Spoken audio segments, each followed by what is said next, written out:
Recently, I saw 2 articles that were listing 10 actions that you can take if you're laid off.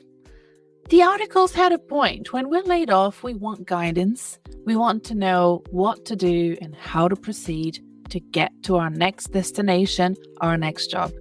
But do these 10 strategies work? What should you do when you lose a job? Even the experts disagree on what to do if you lose a job. And I wanted to discuss these 10 strategies from these 2 articles on the podcast with you and give my opinion on each one of them. So let's do this.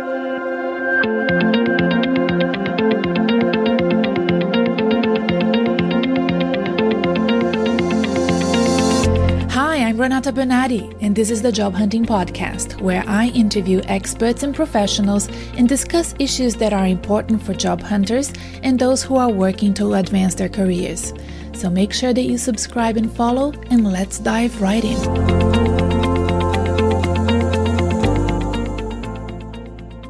Before we talk about the 10 strategies, I want to thank you so much. Thank you all the followers, the new followers, for being here with us today. If this is your first podcast episode on the Job Hunting Podcast, please remember to subscribe. To all of my loyal job hunting army, you are awesome. Thank you so much for all your support, for endorsing us, rating us, writing reviews. I couldn't be more excited and proud of how fast this podcast is growing. I don't know if you know how good the metrics that I'm going to share with you are. If you're in marketing, you probably will understand. But my newsletter has a 48% open rate. It's just insane. I've been working in marketing for years and I've never had an open rate this good. Sometimes it's over 50. It tends to fluctuate between 40 and 50. But for the few last ones, that is being very consistent on the 47, 48%. So it's insanely high. Thank you so much. It's such an engaged community. And if you're not yet subscribed to the newsletter, you can do so. There's a link in the episode show notes, or just go to my website, renatabernarde.com. But definitely subscribe wherever you found this. It could be Spotify, it could be iTunes, it could be Audible, it could be, Google. Subscribe, press the button wherever you found this. So Korn Ferry is a consulting firm many of you may have heard of, specialized in helping organizations handle management and organizational changes. So the key issues organizations reach out to Korn Ferry for are general management consulting, digital challenges, executive and professional search. That's why many of my clients have dealt with Korn Ferry now or in the past, and recruitment process outsourcing. So, for example, if you're a CEO or a C-level senior executive or director, Korn Ferry is one of the executive search firms that you would aim to work with all over the world. They're in over 50 countries. And if you are an expert professional in your field, it could be that you're working in a specific industry that's very specialized. Again, Korn Ferry has a professional search team, and they're specialized in finding those in-demand professionals all over the world. And they also are very good at wholesaling and scaling recruitment processes. So if you're an organization and you're going through massive growth and you need to get lots of people on board very fast at every level, from very junior staff all the way to senior execs, they have recruitment process rollouts that work apparently really, really well. Korn Ferry is headquartered in Los Angeles, California. It was founded in 1969. So it's one of those bricks and mortar institutions that has transitioned well to the modern world. They're very popular, very well-known brand. At the time of the recording, it has over 100 offices worldwide. It operates in over 50 countries, like I said, employing over 10,000 people. If you want to see all of the statistics and insight about Korn Ferry, go to their website. You can find it easily. There's a link to it in the episode show notes as well. So they have a blog and they publish articles regularly. You can actually follow them on LinkedIn. I would recommend following organizations like Korn Ferry on LinkedIn to see what they're posting. And they recently wrote an article listing 5 actions that you could take in order to deal with being laid off. And I read the article, had my thoughts about it, agreed with bits of it, didn't agree with other bits, thought it was not very comprehensive. Like if I had been laid off and I looked at that article's title, I would be so excited. But then reading it, I would be like, oh, I want more. And then I wasn't surprised that a few days or weeks later, I can't remember, it was really fast, they came back with another 5 actions to take if you're laid off. So it was like a combo, 2 articles in total with 10 actions. Now, being laid off is, most people would say not exciting. Funny story. Some of my clients love it, very few, but they have a very interesting reaction when they made redundant or when they leave an organization. Usually things are not working out anyway. And so they're happy to go. If it's a restructure and the position has disappeared, it's being made redundant, it usually has nothing to do with their performance per se. It's just the sort of ebbs and flows of organizational restructure that happen from time to time. And they offer benefits for the people that are being laid off that helps you plan for being without a job for some time. And some of them can be very generous depending on the country you're in and the laws and the rules are around being made redundant. And clients love it. Very few, though. I would say like 5%. I was looking at the list of my clients that I've had over the past 3 years, and I would say 5% of clients really love it, want the break, want the money, feel confident about moving on. And I'd say about 95% have to go through an emotional roller coaster before they find another job, and they go through grieving. And we're going to talk about those emotions as we go through the 10 actions that Korn Ferry has proposed. So I have found as a career coach that usually I'm very busy with one-on-one consultations towards the end of the year and early in the year from people that have been laid off. I find it really heartbreaking that most people that are laid off are usually laid off at the end of the year. It's very common. It has to do with the end of the company's financial year, which usually tend to be calendar year as well. Here in Australia, we do have a bit of a nicky period around June, July, but most people are laid off, made redundant at the end of the year. And it has a financial explanation for it, but it also means that it's Christmas time and it's the holidays, and it basically spoils it for a lot of people. People feel, like they shouldn't be spending much. They might have to cancel holiday plans. Christmas is not as exciting and so forth. And I hope that by having a one-on-one consultation with me, that it helps them deal with it. So I usually work with clients that contact me directly because they've been let go, or in addition to that, work with companies that want my help as they support their people that are leaving the organization. So that's why I'm so busy towards the end of the year and early January, which is fine by me. I actually don't like to travel during that time. I find it very stressful to travel around that time. And I love Melbourne in summer. So it's our summer here, and I don't really mind helping and supporting people during that time. As somebody that has been made redundant in November, I can relate, and I like helping people. That's my job anyway. So I need to be around when people need me. So yeah, usually towards the end of the year, but I have noticed that especially 2023, it has like a tail effect. There's a lag effect, and I have clients that have been made redundant just last week, and I'm recording this in April 2023. And there has been a lot of people that have been made redundant in the first few months of 2023, especially in tech, IT, and fin services. If you're in the US, you're going through that economic downturn at the moment. In Australia, we have found people are not losing their jobs as much as in the US, but they're feeling more burnt out, and they may, opt out of work because they just can't cope anymore. After extended periods of lockdowns here in Australia, people are feeling like they really need a break.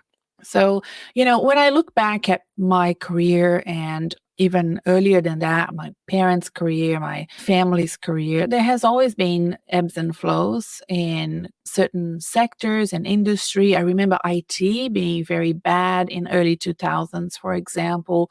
I remember working at the university sector in Australia in mid 2000s, and the faculties of IT shrinking and letting go because there were no students that wanted to study IT at the time. So that demand for the profession also started disappearing. And then all of a sudden, 5 years ago, or even a little bit longer, 7 years ago, the interest in IT became huge, bigger and bigger, and the faculties of IT all around the world have boomed, and they're now oversized and lots of interest for the past 5 years, I'd say.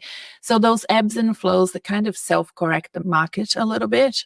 So I want you to know that there will always be in everyone's careers ebbs and flows, ups and downs. And if you have been let go now or in the past, it's okay. It means that you're going through a downturn and there is a crisis, and we are going to overcome that. And maybe 1 year, 2 years, 3 years from now, you're going to look back and say, oh, all right, I remember going through that. And it happens, and it could happen again. That's the other thing. The better prepared you are, the better for you. And you can also help others that are going through this. And I don't want any professional to feel like they need to disappear or fake it or feel rejected by the job market, because what people don't realize is that most professionals will go through situations like that at some stage of their careers. So, message from me here is ups and downs are normal. We forget to pay attention to them when it happens to other people. We just see other people's successes. We have that biased view about people around us, and we tend to focus on how successful they are, and we tend not to think about the times when they weren't doing so well.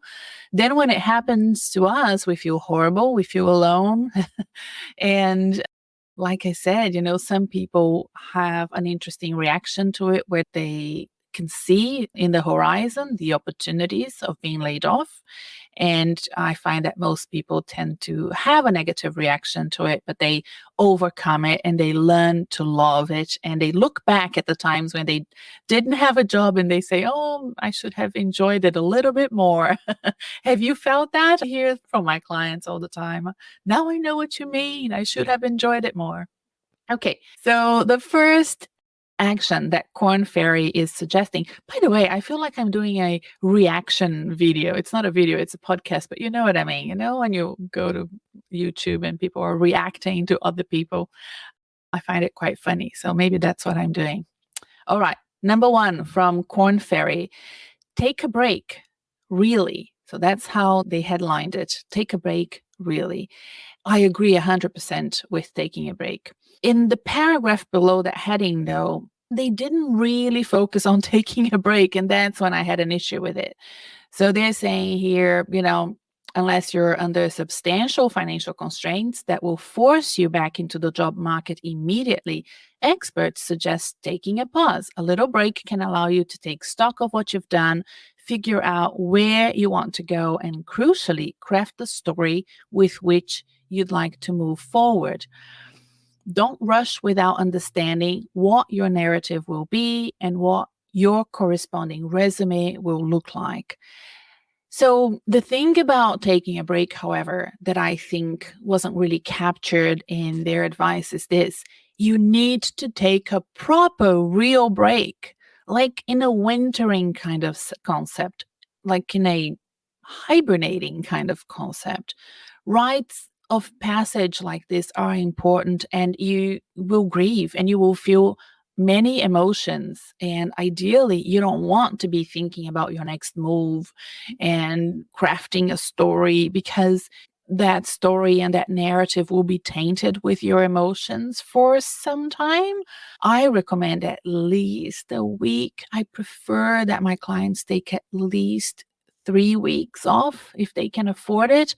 I understand that financially you may not be able to, but I want you to at least understand that your decision making during that time of stress and sadness and being upset may impact your decision making and the decisions you take. And I want you to be careful. Maybe find somebody to run ideas by so that you are making the best ideas for your future. You will see that if you are able to, if you can afford to take those 3 weeks off, you are going to do a better recruitment process and job hunting process after that. It may sound counterintuitive, but taking a break actually resets your brain, re-energizes you, makes you more productive, you'll be sleeping better, and so on.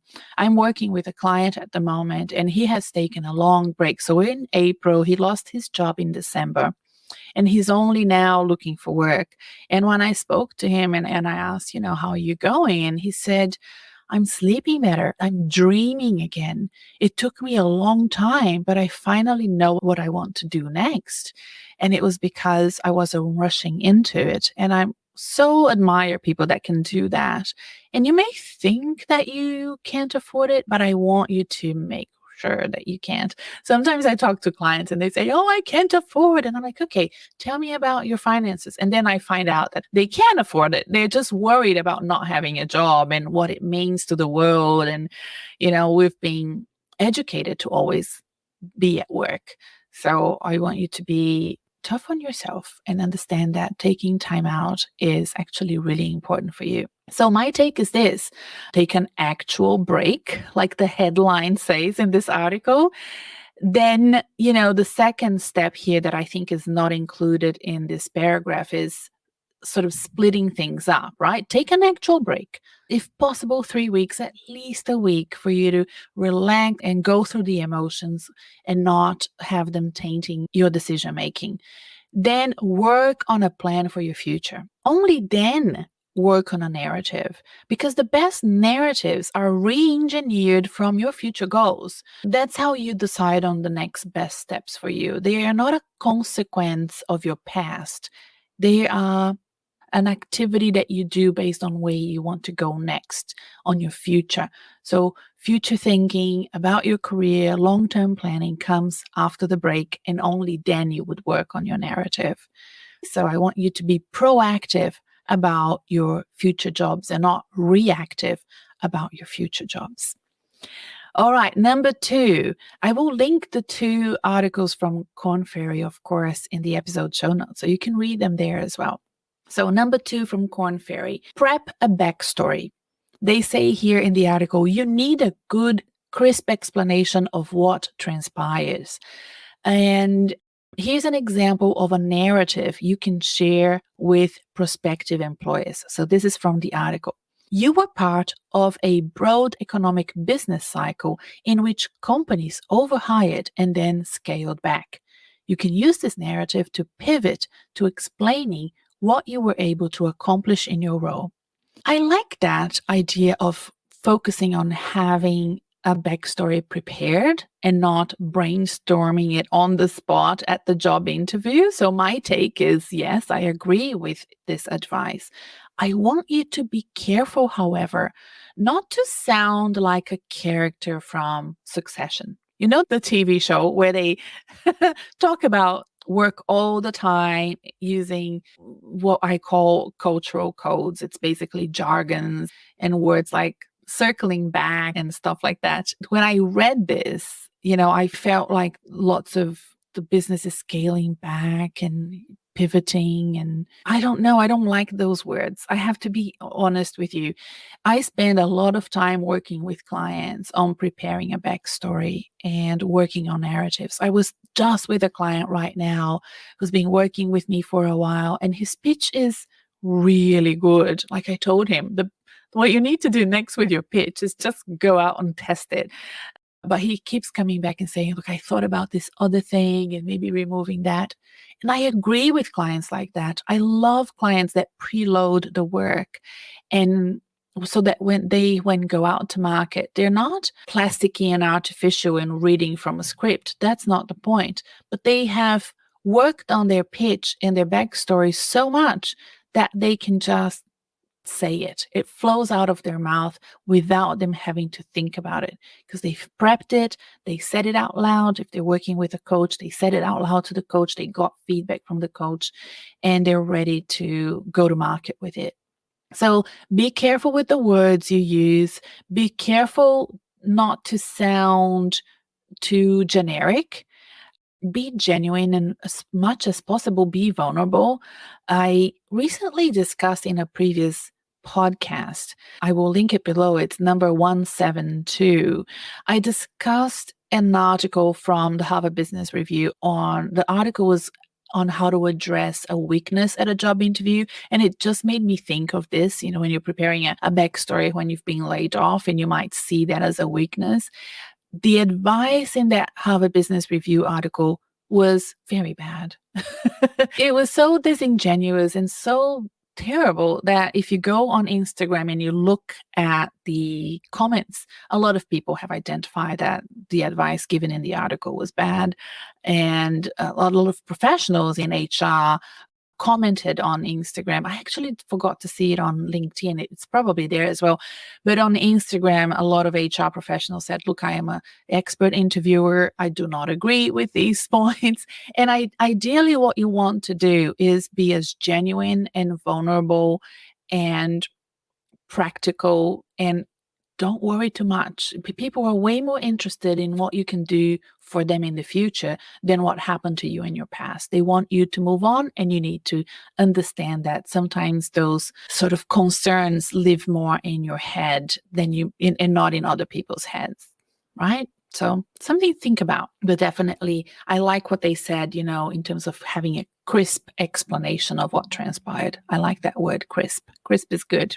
So just to finalize this, working with a coach could help you unlock the answers to those difficult questions. You need to come to terms with what happened to you.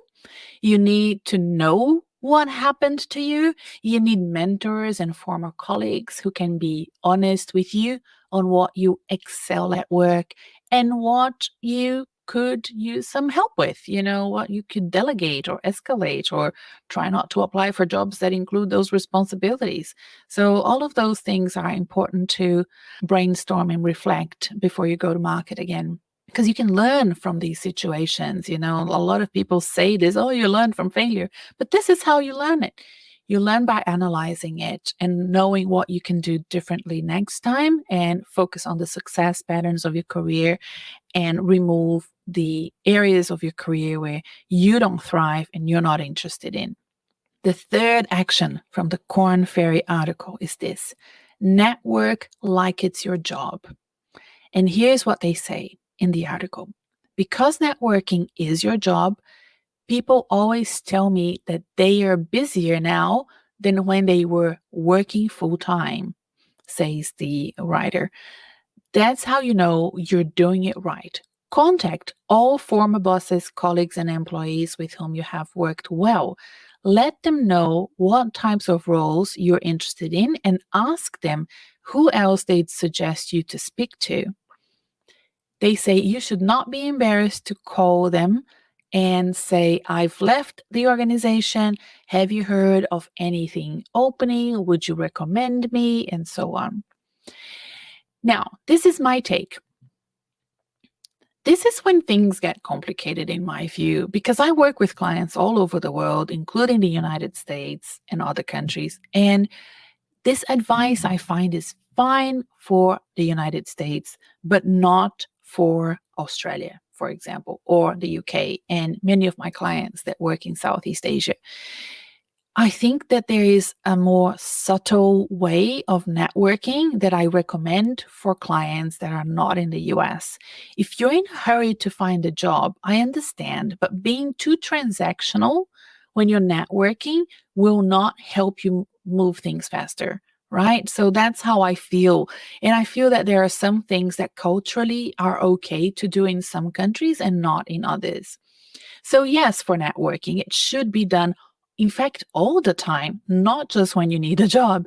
If you have a huge gap in your networking efforts and you haven't done much networking at all for the past few years, and now you don't have a job, then look, there's nothing you can do to change that. But from now on, just learn that lesson and keep networking going and happening in your career at all times. It's like brushing your teeth. It's a routine that needs to be implemented and time needs to be carved out for it.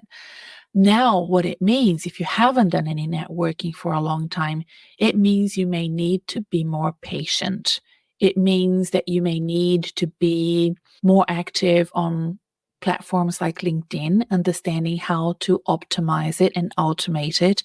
It means you may need to make sure that your resume and your cover letter and your job applications are ATS compliant.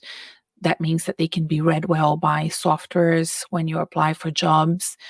And because the networking may take a while to pick up if you haven't nurtured it for a long time. And that's the truth.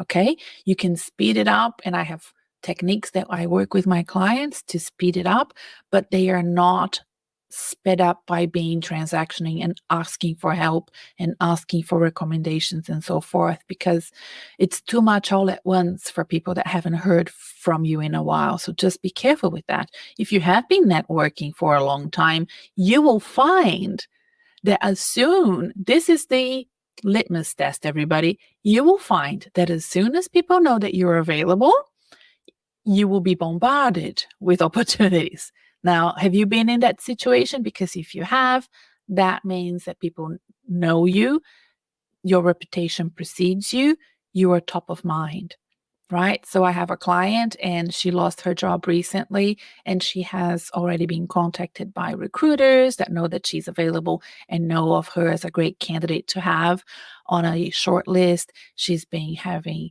coffees with recruiters. She's been approached by former colleagues and employers to work for specific projects.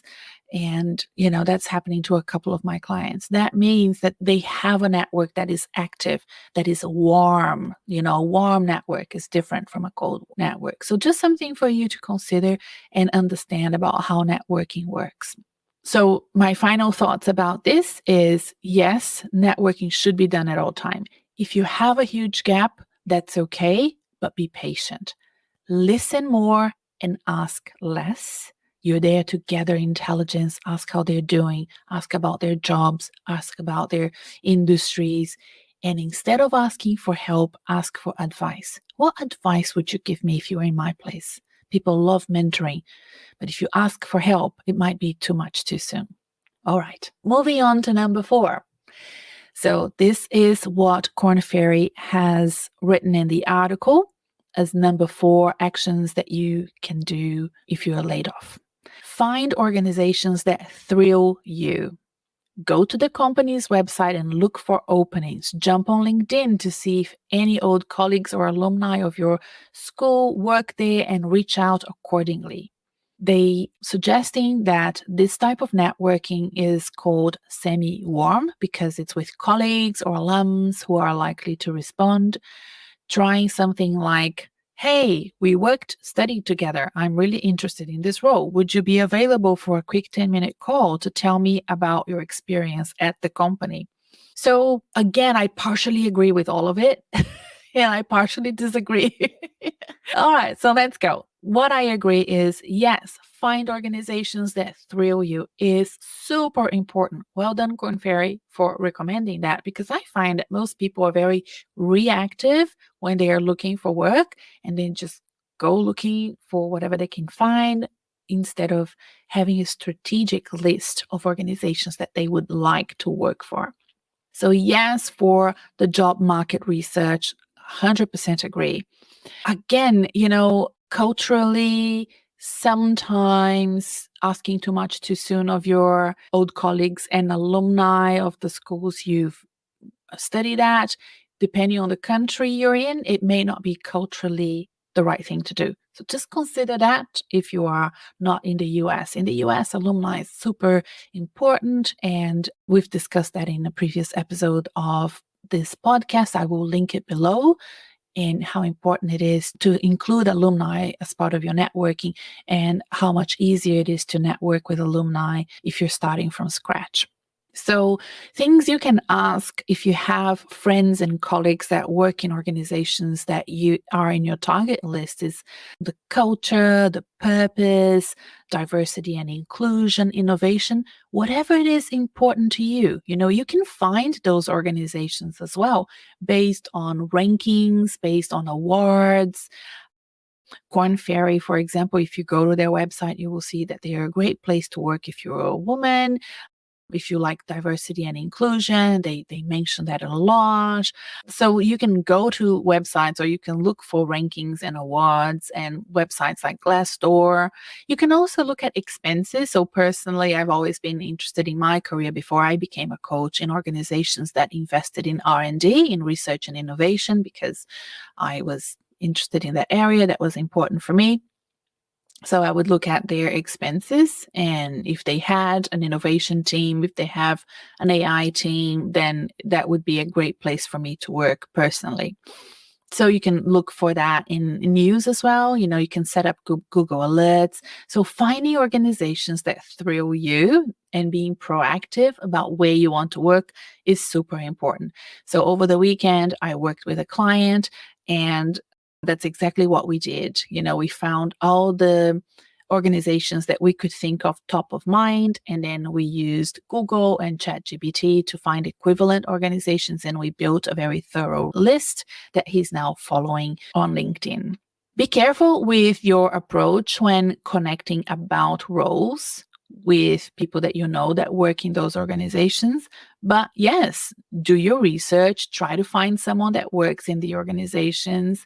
And if you feel comfortable reaching out to them, then do, because for them, there is potentially an incentive on their side in recommending great candidates for roles. Many organizations have that, where they incentivize the staff to come up with recommendations when they're hiring people, especially if there is high demand for specific professionals and it's hard to find them. And so they will incentivize and give that person a bonus if they end up hiring the person that they recommended. All right, number 5. They are suggesting this. They say, inch your way in. So Korn Ferry wrote, the ideal company for you might not have the perfect job opening right at this moment. Doesn't matter. Inch your way in, they say. They wrote, propose a consulting gig or a project that the company might undertake. Maybe they can't hire you full-time right now, but they do need help with this specific thing. Short-term gigs can be fun and a good way to stay relevant and in view of potential employers. 100% agree. I don't think there's anything here. There's no buts. There are no buts from Renata. I 100% agree. So in order to do this, you will see that I have done lots of episodes on this. Just the one 2 weeks ago with Bob Jordan is incredibly useful if you're interested in contracting work, in working part-time as a senior executive or a professional. Go listen to that. It's episode 180. There's another one with Joel Mullins, 164, How to Be an Outsider and Job Hunt Successfully. We tap on entering executive work as well. If you go to my blog, there are articles that Joe have written about it, so go have a look at that. In order for you to approach organizations and introduce yourself as somebody who can support them in many different ways, including under a contract or consulting, part-time work, you need to have great networking skills. You need to be persuasive and even seductive, and as part of your pitch to them. Plus, you need to have the skills, the knowledge, or connections that they may not have. So in my personal career, for example, I once had several discussions with a large management consulting firm, and we had several discussions. They couldn't afford me full-time, and they offered me a part-time role, and it was really exciting and tempting. It was a great team.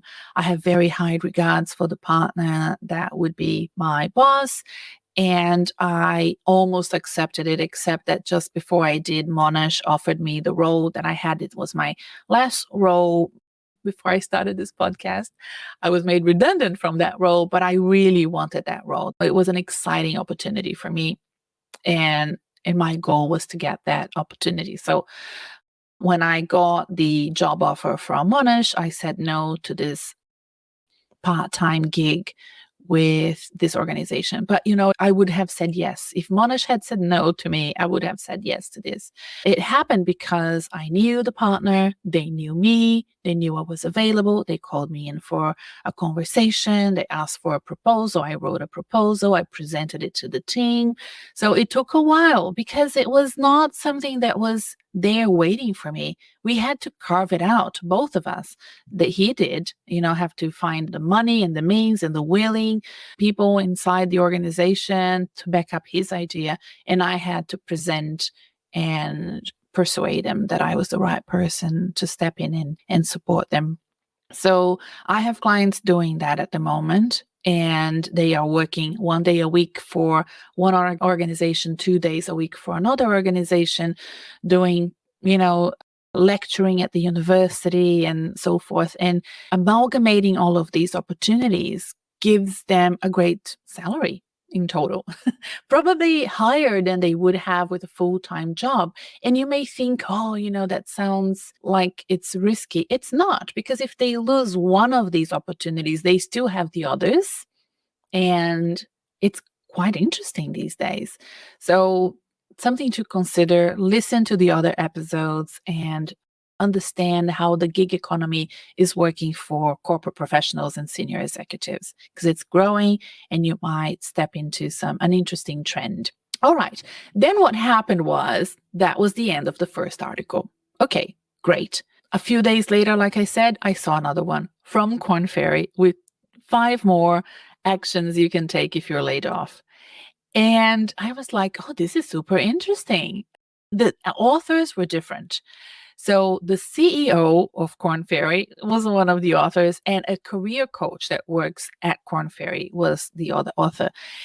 And I can just see this panning out internally. The article went off and the title was super exciting. And then people internally said, oh, well, wait, we have more to say about this. This can't be the end of it. This is incomplete. And I felt the same. So when I read it, it finished and I was like, oh, this wasn't really what I was expecting. I was expecting more. So I'm glad that they did a second list. And I actually like the second list better. I think that they went through the first article and said, okay, where are the gaps? What else can we do here? And they made a second list that you will see. I have more regards for the second list. Both lists were great, but the second list is better.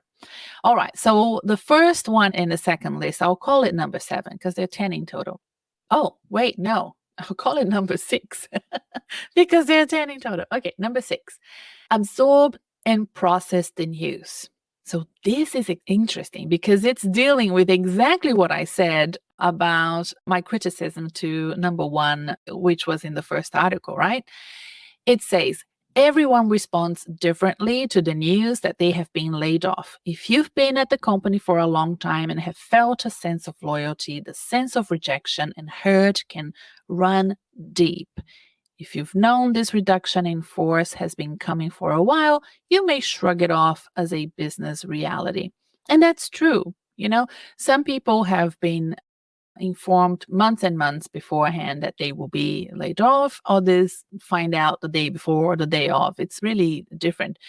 My take on this is this. The author here is a career coach and the CEO of Korn Ferry. And they went on and said, okay, let's do this right. Let's write, what we really know happens to people that have been laid off. We need another article. And they've done a good job with this action here. But they say many people respond differently to the news. I'd say a lot of people respond very similarly to rejection, even if you know in advance, look, it sucks. So I disagree with that. I know what they're trying to say, but the truth is, even when my experience says people usually need some time to get over it and ruminate and reflect and understand and move on. So give yourself time to grieve, go through all of the emotions, give yourself permission to be human before going to market. This is super important. You don't want to sort of brainstorm this with the recruiter. You want to brainstorm this hopefully with a mentor or a coach or somebody that will listen to you without judging, without telling you it's time to move on. Okay. That's not what you need when you're going through the emotions. You need somebody to just tell you, I know how you feel. Yeah. It sucks. That's what you need. And I'm glad it's now on the list. Okay. All right. Number 7, get clear on your direction. While being laid off feels like a setback, it can be a great opportunity to intentionally take stock of where you've been in your career and where you're going. And they say here, try journaling or reflecting on whether you really enjoyed your last job. This is so true. So when I was laid off at Monash, even though I really wanted that job, it got to a point where it was so stressful for me to do the work at the time that I remember feeling really unhappy after I was laid off. And then if I was, because I'm good at journaling, I love coaching and I've been studying this for a long time. I thought, okay, on a scale of 1 to 10, I'm here sitting at a 3. I'm feeling miserable. But if I'm honest with myself, I was at a 3 the day before I was made redundant. Like I wasn't happy either, right? It's a different type of sadness, of course. I was stressed, I was concerned, I was worried, I was trying to save other people's jobs. It was really stressful. I didn't see mine being on the catch list, but I understood that, we were going through a restructure. So I was trying to save my team. I was under a lot of pressure and not very happy. And, the number 3 after the redundancy was like, oh, I was feeling rejected and, like I hadn't done my job well, which is not true. It's a restructure and my job ceased to exist. So even if you are fired because things just didn't work, you didn't go well during the probation, see this as a sign. Okay, that there are other opportunities there that will suit you better, other organizational cultures, other managers, other ways of working, sometimes even other careers that will suit you better. There's nothing wrong with you. It's just a time where you can sit and reflect, and doing that journaling and reflection is so important because all of these ideas, they shouldn't be living in your head. Your head is filled with all sorts of different voices, and some of the voices can be very mean to you. So if you only sort of think about these things, you will end up feeling overwhelmed. Whereas if you start putting pen to paper or typing in your computer, you will find the truth.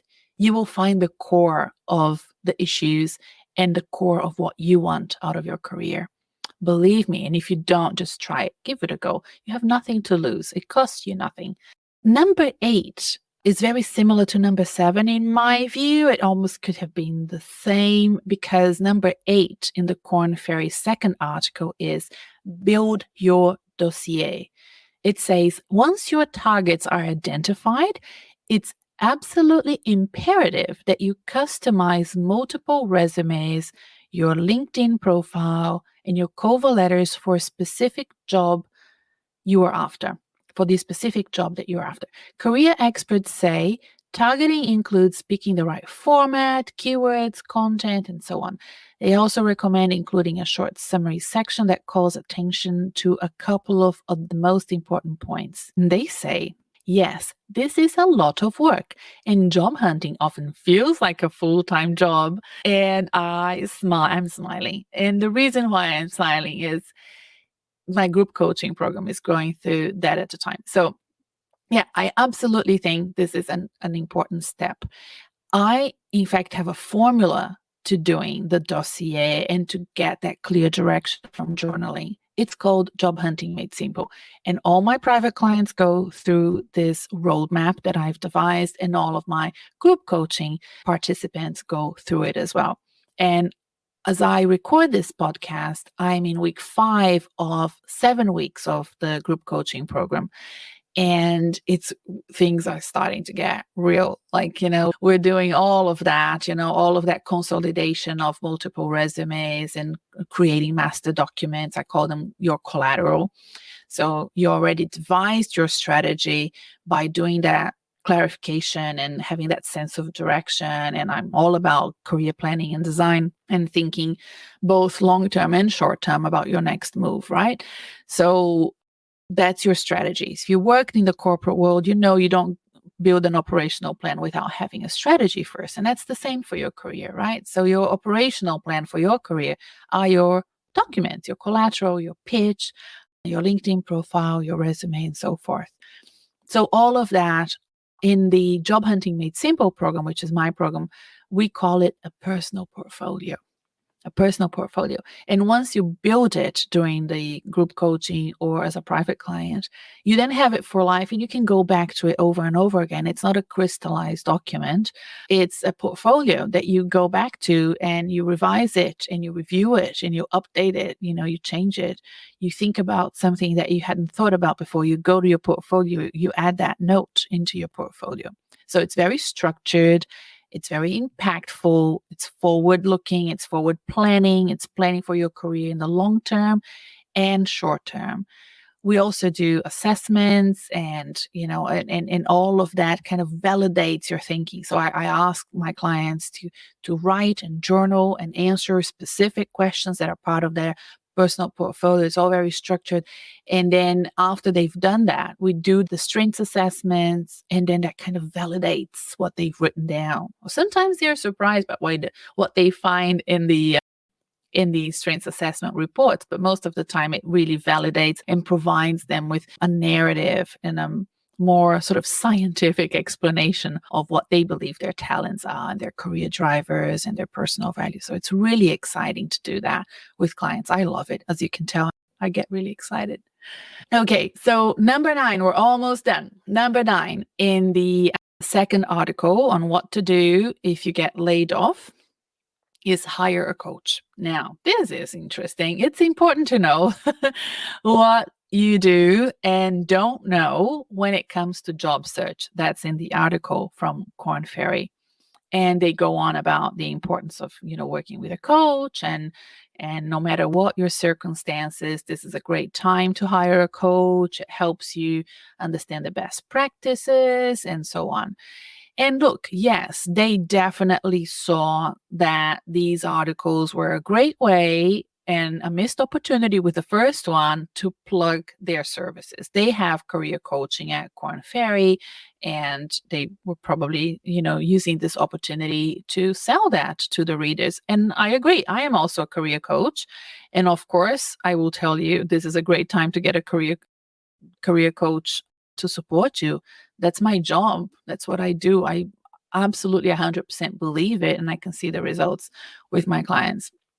But I also have done an episode on this podcast where I explain that sometimes coaching is not for you and it won't work for you. And I want you to listen to that episode. So that is episode 132, When Coaching Doesn't Work.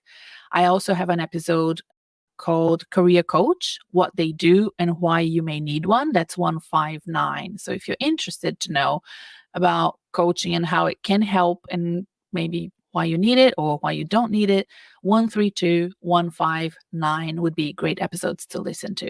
I will have links to it in the episode show notes, of course. And, I could be telling you, what I do, etc., but you can go to my website and see all my services and read the testimonials that are there from my past clients on how my coaching helped them. It's much better for me and for you to read how it actually helped real people rather than me telling you how good a job I do.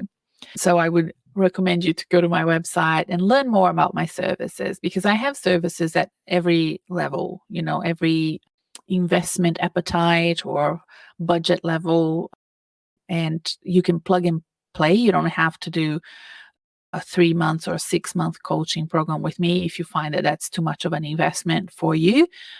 There are different ways of engaging a career coach. I have created different ways of engaging with me that might be better for you and more suitable. So have a look at that on my website. There's a link in the episode show notes. Number 10, don't trash your old employer. Absolutely 100% agree. And sometimes we know we're not supposed to do it, but it comes out of our mouths anyway. I know because I've, interviewed lots of people and yes, and it happens. So in the article, Korn Ferry says, no matter how burnt you may feel by your old employer's handling or mishandling of its layoffs, your job hunt isn't a time to complain or spill juicy gossip. And they go on and explain it. I'm not going to read everything because I know you get it. Here's my take. Recently, I've been working with a client, and it's not my first rodeo doing this. I've worked with lots of clients, helping them answer the difficult questions, the questions about why they left, why they resigned, why they were made redundant, why they were laid off. It is an important preparation. It needs to be done before you walk in to talk to a recruiter. It's worth spending time with a coach to get it right. Okay. Even if all you can afford is 1 hour with me, you can buy that on my website and book and so on. It's really important. It's not just what you say. It's how you react to the question. It's your body language. It's your tone. People's tones change when they're talking about things that are uncomfortable. The words you choose, right? So working on that narrative is so important. Now, I hope you've enjoyed this episode. And if you are looking for work, I have a great free workbook and masterclass that I designed for professionals like you. The first time I ran this masterclass, which I've done a couple of times, was, guess which time of the year? December. It was in December. So it's a time when a lot of people get laid off. I understand that now, as I record this episode, it's April. We're going through difficult times and challenging times in some industries around the world. And if you are in transition and looking for work, then I would strongly recommend that you download this free workbook and listen to the masterclass. It's called Optimized Job Search. It's a workbook and a masterclass. In the workbook, it includes 3 weekly schedules that you can choose from: a full-time job search schedule, as well as a part-time schedule and a light schedule. This way, you can see the distribution of tasks that you need to do to optimize your job search. And the masterclass will give you more insight and more detail on each of those tasks and why they are needed as part of your weekly job search efforts. All my clients use this. Very, very popular resource here on this podcast. Maybe you already have downloaded it. So if you haven't used it in a while, go back to it. Very popular with my followers and podcast listeners. I always get good feedback from the Optimized Job Search workbook and masterclass. You can download it from my website. Is on my front, the homepage. You can just scroll just after my picture. It's the first thing that you will see. Very easy to find. Also, there will be a link to it in the episode show notes. All of the things that I've mentioned in this episode are linked below. The 2 articles will be in the episode show notes, as well as the links to the podcasts that I have mentioned and a link to subscribe to the newsletter if you are not a newsletter subscriber yet. If you don't want to do any of that, just click subscribe so that my next episode will show in your podcast feed next week. We publish every week, and I hope to see you back. Bye for now. I hope that you enjoyed listening to the 10 actions suggested by Korn Ferry and my reaction to them and my advice. I thought it was fun. I really enjoyed recording this episode. If you are looking for work, I have a great free workbook and masterclass that I designed for professionals like you who are in transition and looking for work. It's my Optimized Job Search workbook and masterclass. The workbook includes 3 weekly schedules that you can choose from: a full-time job search schedule, as well as a part-time and a light schedule. So there's one for every one of you. This way, you can see the distribution of the tasks that you need to do when you're job hunting, and the masterclass will give you more insight in detail on each of those tasks and why they're needed. All my clients use it. It's a very popular resource among my followers and the podcast listeners, so it could be that you already downloaded it. If you haven't used it in a while, go back to it. Download it from my website, renatabernarde.com. It's on the homepage. It's easy to find. There's also a link to it in the episode show notes. In the episode show notes, you will also find the 2 articles from Korn Ferry that we reviewed today, as well as all the links to other episodes that I've mentioned here today. Ciao for now. I'd love to see you here next time. Remember to subscribe and follow us. There will be another episode in a week's time.